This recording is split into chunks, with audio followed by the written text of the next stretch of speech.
The portrait artist Godfrey Lindauer holds a special place in New Zealand history. He painted hundreds of subjects, many of them noted figures in the colony. But the work that has received most of the attention are his portraits of Māori from the 19th century. These paintings have provided a portal into our past.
I te wā e tamariki ana ia, ko tāna ingoa ko whetoi.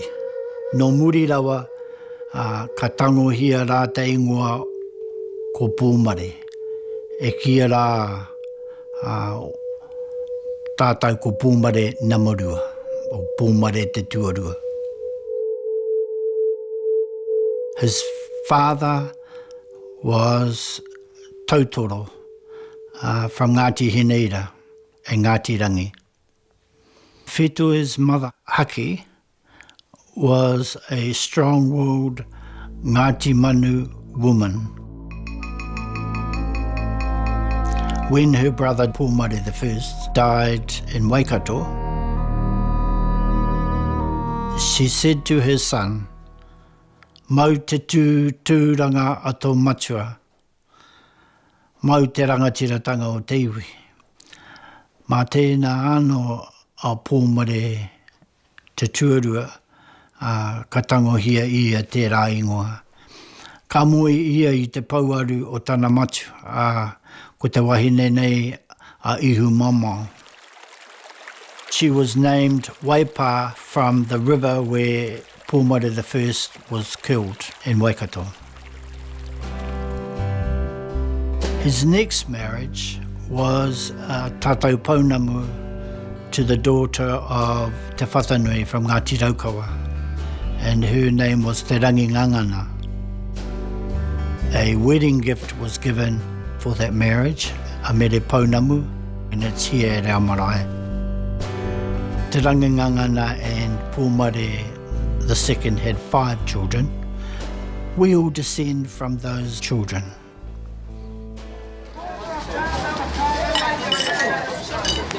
I tērā rautau anō la, ka neke hia te iwi o Ngāti Manu ki roto koro rāraka.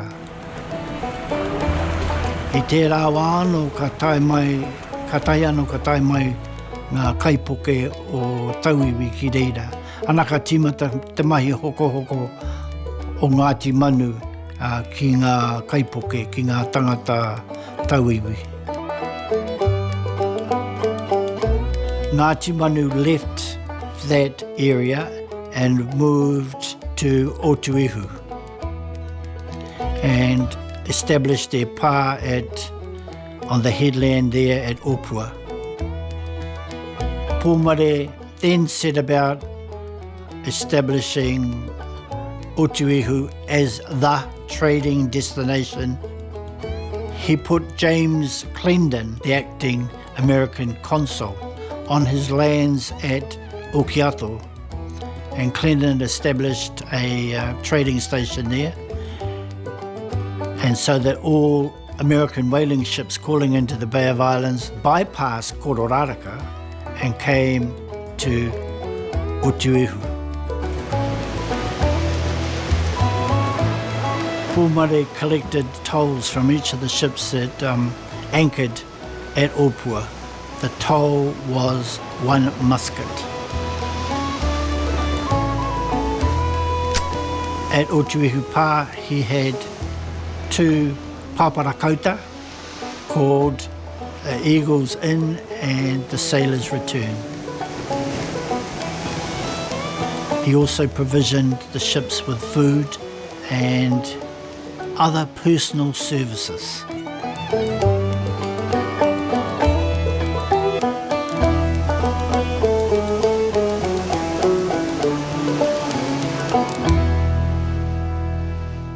Pūmare didn't sign the Treaty of Waitangi on the 6th of February 1840. He was actually very sceptical about it. He wasn't that convinced that the Crown would honour their part of the treaty. Our tūpuna said to Hobson, "He ngāwari te ki kua hau tō hoa. But I will give you 3 years to prove that you are."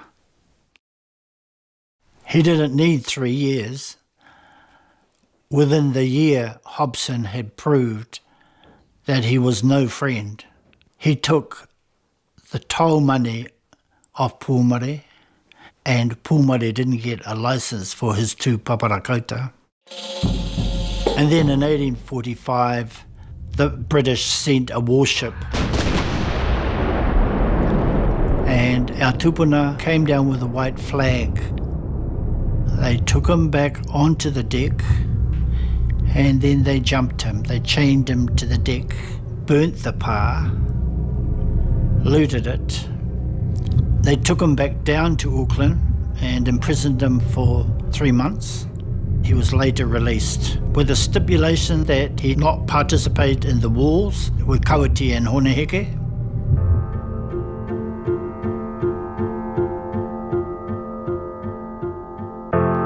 During his lifetime, our tūpuna Pūmare Te Tuarua assisted Ngāti Porou, Ngāti Kahununu, living amongst Ngāti Manu, back to their homelands. Just before his death, he said to his family, "E kore taia koutou te maru, me whakahuki ara ngā iwi."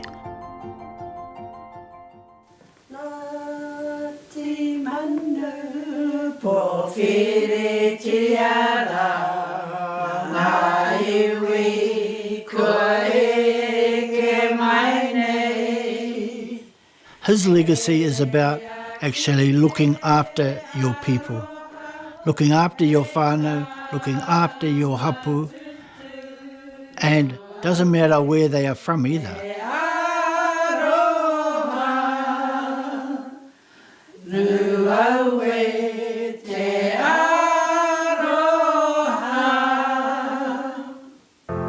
Mehe me kahuri I whānau mai ki tēnei au kahore au te noho I konei. Engari, koina hoki tāku mihi atu kia ia. E puta mai rā te tini o mātou. Ori te rā ki ngā whetu o te rangi, ko te kaha tini o ngā uri o Pūmare Te Tuarua.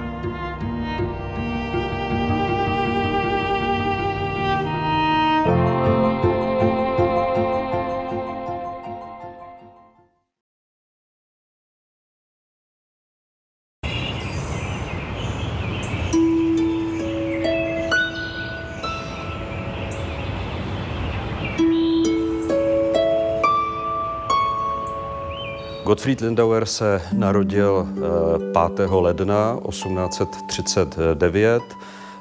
Narodil se Vojtěchu Lindauerovi, který byl správce arciděkanských zahrad v Plzni, a jeho matka Maria, rozená Šmidová.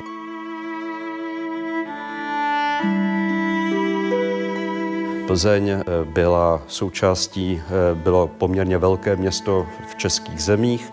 České země byly součástí rakouské monarchie. Lindauer vlastně vyrůstal v prostředí tedy té arciděkanské zahrady, což ho zřejmě do určité míry ovlivnilo, píše o tom ve svých vzpomínkách. Stejně tak vzpomíná na to, jak vlastně jako malý chlapec si hrál a dováděl v nedaleké Mži, řece, která prochází Plzní. U Gottfrieda Lindauera se velmi záhy objevil umělecký talent.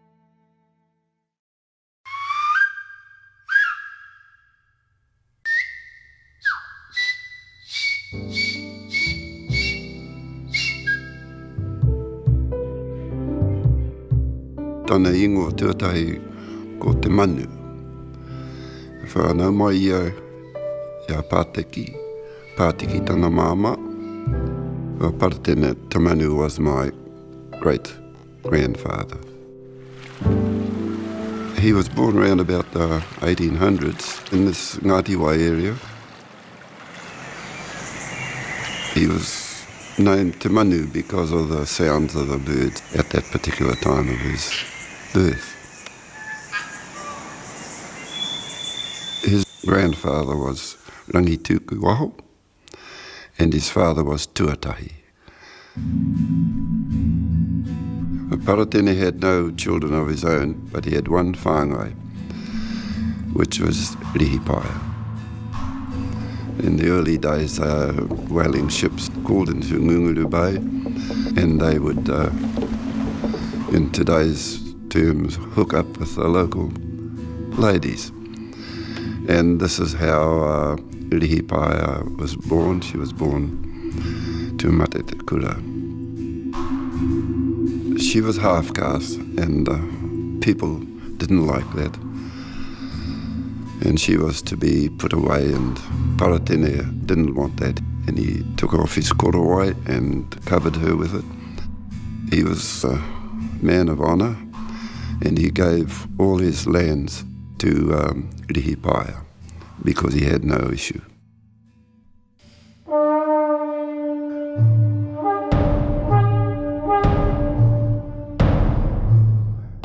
He was a rangatira, a real warrior.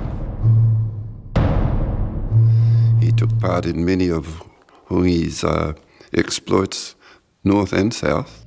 He was the last one that we know of in our area to take part in the kaitangata business of those days. Apart from his exploit around the coast of New Zealand, he went to England in 1860-something on the Ida Ziegler. I understand they were exploited on their trip. They weren't treated very well, but they got there okay. When they arrived at the docks in England, there was a circus team from Europe disembarking at the same time. And they noticed animals that they had not seen before. But he did inquire about why were those lions in particular cages. And it was explained to him that they were the Queen's lions, and that was a symbol of British authority. He said, well, if that's the fierce fighting symbol of the British Empire, I'm from Aotearoa, and I'd like to fight that lion. And they said, oh no, you couldn't possibly do that, it'd kill you, it's a man-eater. However, he insisted and said, no, I've got my spear. I fought people with muskets, tomahawks, mere, all those sorts of things. I can handle this lion. But he did have a bit of a second thought. And he said, now look, I don't think I'd like to upset the Queen by killing her lions. Paratene Te Manu was very impressed with the Duke of Wellington, and because he was a warrior, he adopted the name Wellington, and also Wellington's lieutenant, who was Broughton, and that was a transliteration of Paratene Broughton. In their travels around the UK, he was impressed by the Christianity and the way they were tilling the soil over there. So he bought the Bible back for Christianity, and the plough as a symbol of what you could do with tilling the soil and for the betterment of the people.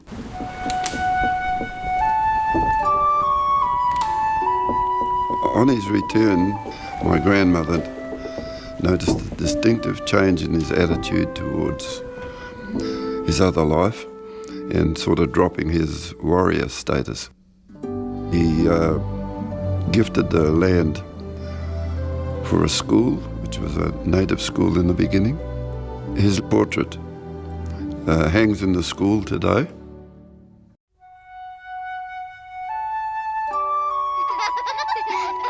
He spent a lot of time with his koroe on in front of the school, listening to the teachings and the goings-on. So he was certainly a different man. Paratene died in 1897. He was in his 90s, I understand. His legacy carries on in the religion, Christianity, the marae, which is built on his land, carrying his name, and education. Now, one of our whānau, Paula Morris, has written a book, Rangatira, and it also features a portrait on the cover. Ki ngā rangatira, ngā kaimahi o Aotearoa, kia tau ki te aroha, te whakapono, me te rangi Māori. Kia ora, mai no tātou.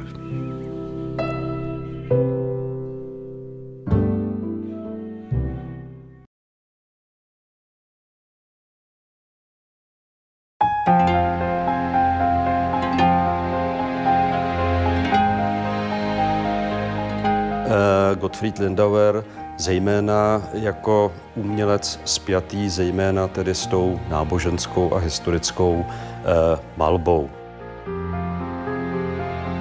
Gottfriedovým strýcem byl Josef Ondřej Lindauer, velice významný českobudějovický biskup. A jeho prasynovcem byl Josef kardinál Beran. Někdy v 16 letech se Gottfried rozhodl, že sám a pěšky odejde do 350 kilometrů vzdálené Vídně, kde se bude ucházet o studium na tamnější vídeňské akademii.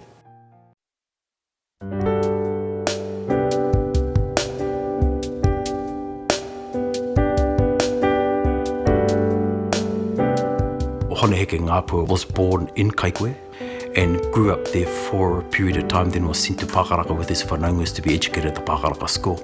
And in that period of time, Sir George Grey had a plan how to assimilate Māori, ngā uri o ngā rangatira. So his master plan was to take all the sons of the chiefs, of the disenfranchised chiefs, and send them off to school to St. Stephen's to be educated and turn them into English gentlemen so that they would actually be law-abiding citizens and would follow the regime. His father, Hone Ngāpua, was a rangatira. He signed his marriage certificate, occupation, chief. You know, there's a good occupation. He groomed his son to be the man he was. In true tikanga, and people that understand tikanga, if your son casts a big shadow, the father must be quiet, because you can't have a father and son at the same level. His mother, Krani Nurangi, was a powerful woman. She lived to the age of 93. Hone Ngāpua was her kaumatu, her firstborn. That was her oldest child. That was her hope. They had 15 children, but only 3 survived. They followed the faith called the Ngakai. So the religion was based on the snake out of the Garden of Eden, but also the snake and the staff of Moses. And the snake said, "Maminga ngā pākea, koratake ngā pākea, titiro ki te rangi, te karota whenua." The ngākahi itself kept him grounded with his people and with his culture, and because he was actually living in a foreign environment away from his family. In that period of time, going to Wellington was the same as being in London or something like that. He was so far away. So he entered Parliament in 1893.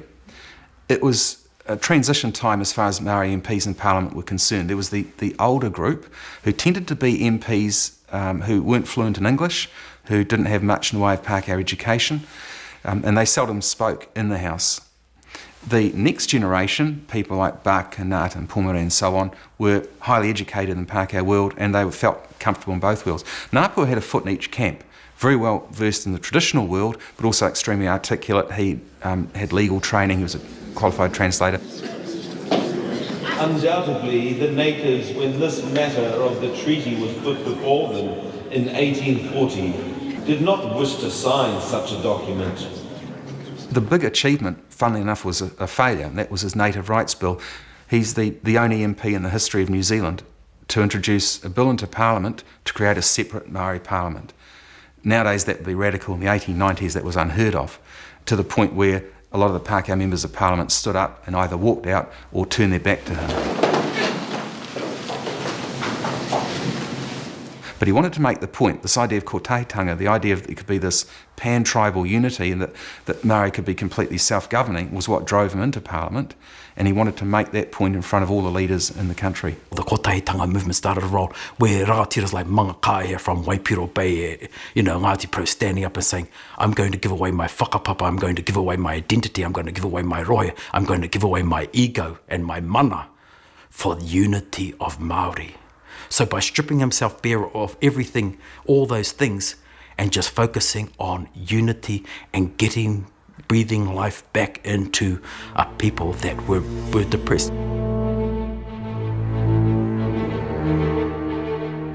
The dog tax war, so-called war, involved a group of Māori in Waimā led by Hone Toia, who said they resented the idea of their dogs being taxed, and Toia very famously said if they tax dogs now, they'll tax people next.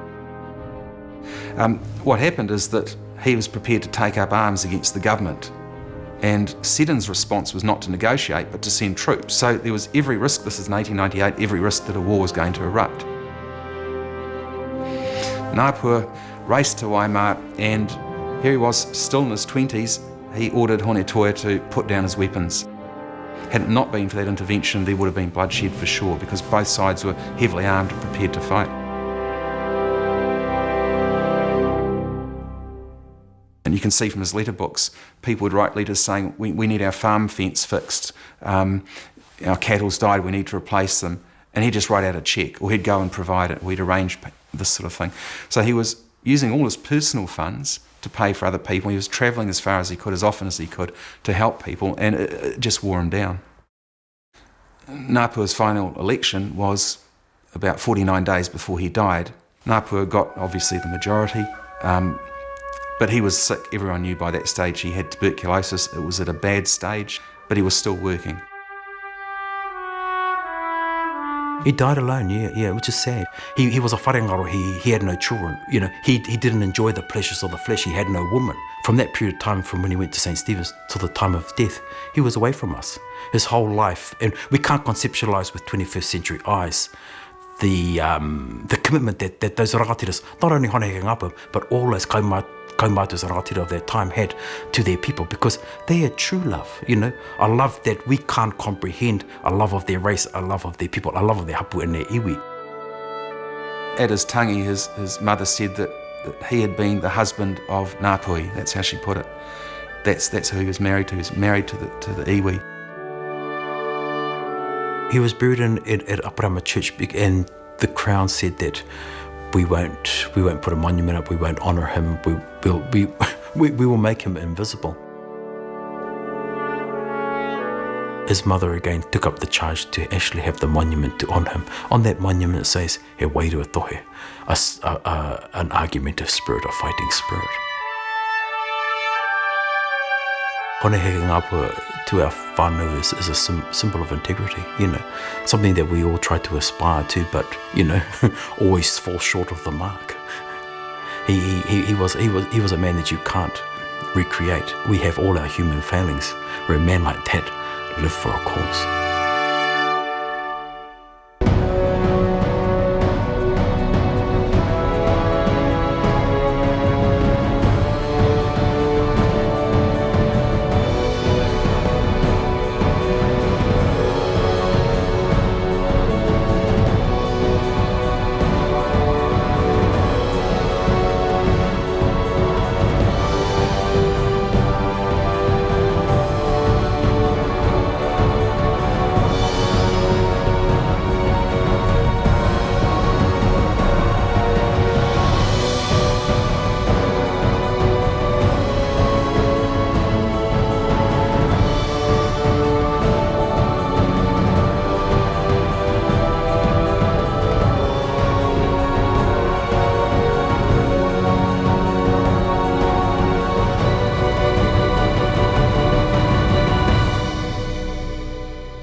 Supporting local content so you can see more of New Zealand on air.